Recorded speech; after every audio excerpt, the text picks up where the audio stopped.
Hi Mom, want a video chat? No, we can't FaceTime, #Android for life. Wanna use Zoom? House party, Google Duo, there's like a million options out there. And don't worry, I will walk you through it.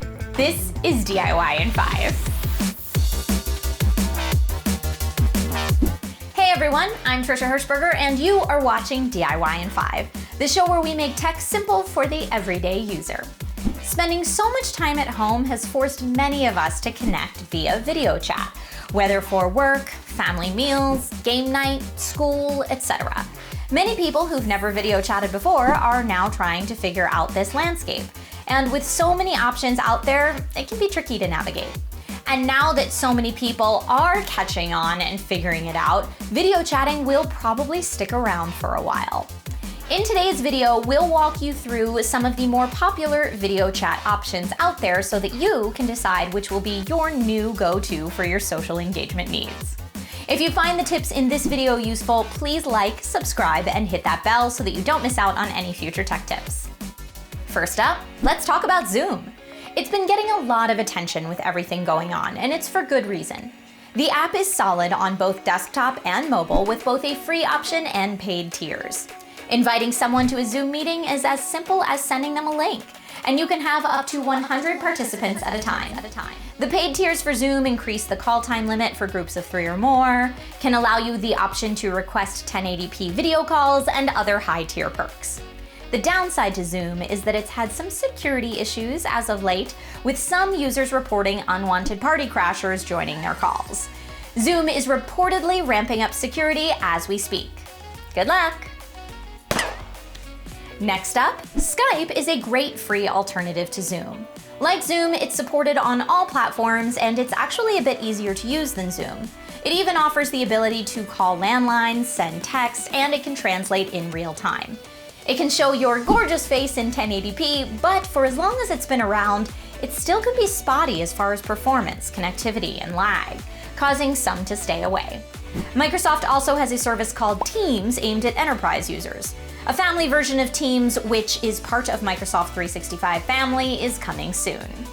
FaceTime and Google Duo are up next. Both are installed natively on your iPhone or Android device respectively, and both work similarly. Just use your phone app and choose the video call option instead of the regular option. They both work on their respective desktop counterparts as well. The downside here is that you cannot cross-platform easily.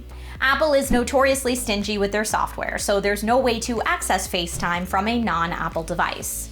Google plays a little nicer at this game, offering Google Duo in both the App Store and Google Play Store. Google also offers Google Meet, a video conferencing app made initially for enterprise users only. If you had a G Suite account, you could access it for free. Now, they've opened this app up for free to personal Gmail users as well. It works a lot like Zoom, inviting folks to chats via a link or call-in phone number, handling up to 100 participants, and offering free and paid tiers. Remember Hangouts Meet? This is the evolution of that. Facebook is getting in on the action by way of Facebook Messenger and the newly announced Messenger Rooms. Good news is your grandma might already have this one. Up to 50 people, no time limit, no Facebook account required. You can invite people to chat via a link and people can join via phone or computer, and they are heavily advertising security. Take that, Zoom. Finally, I'd like to mention Discord. Known to gamers for a while now and over 250 million users strong, Discord is primarily an app that houses online communities so that they can communicate via voice, text, or video, either directly or in servers or channels. Discord video chat recently went from max 10 to max 25 users at a given time via server videos. Super useful to easily chat with folks you already talk to on Discord via text. And there you have it. Update on my mom's situation, we use Skype. But for all my cousins to join in with Grandma on Easter, which was around 40-something people calling in from all over the world, we went with Zoom. Which video chatting app is your go-to? What would you like to see more of? Let us know in the comments. Thanks so much for watching, everyone, and I will see you next time with more DIY in 5.